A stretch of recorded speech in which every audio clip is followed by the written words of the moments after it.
fidiny découverte Madagascar Henintsoa alefaso SMS ny DC espace Henintsoa amin'ny 032 32 12345.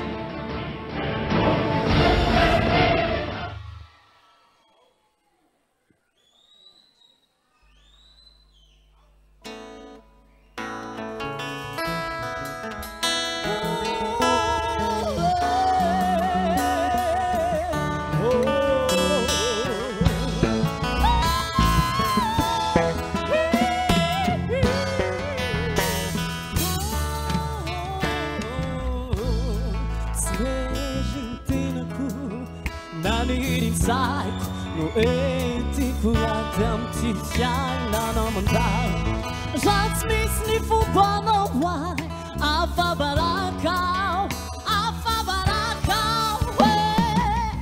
Amin'ny fahaizana mampalandana mitoko amizao amizao Ino tsara ty tsisy anao rayo Ombainy santinao magizao Zesao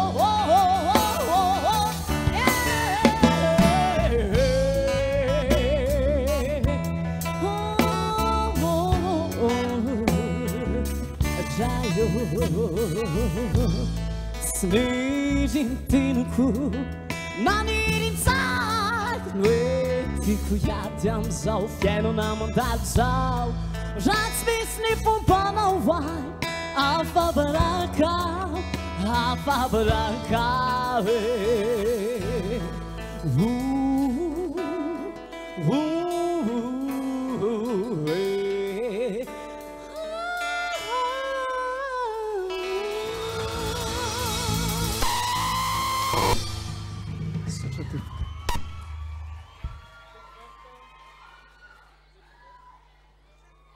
Découverte Madagascar Henintsoa.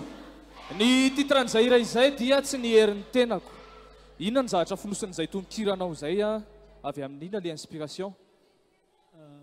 L'inspiration favaka ny asandratra. Dia mitalao mafy amin'i Jesosy tsy fahaizana, tsy fahalalako satria izaho olombelona. Raha tsy misy ny fomban'i Jesosy dia ianao koa dia afabaraky ianao. Dia afatra ho an'ny tenako ilay izy voalohany indrindra. Dia ho afatra ho anareo izy rehetra mijery. Tahian Jesosy daholinareo.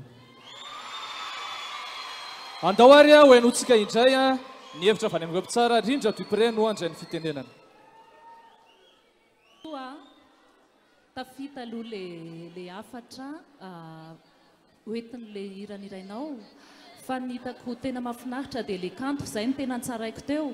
Le kanto le fomba hitondranao an'le hira. Tsika tsy nazatra hoe rehefa hiram-pivavahana dia endry be dia tsy manomorona zavatra vaovao. Dia ianao zany manolotra zavatra tsara be sy vaovao be ho anay. Mbola tsy fahenoko izay amina hiram-pivavahana dia tena tsara dia tsara le zavatra rosinao tena tafiditra ao anatin'le hoe découverte mihitsy le zavatra noentinao teo.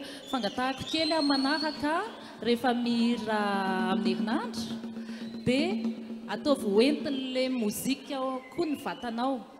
Azonao arak'ilay nyteneniko teo hoe ny hampivavahana tsy voatery endry be le any amin'le feo efa tavavoaka fa le mozika mitondra be dia ataovy hoentiny manaraka an'izay koa le fihetsika.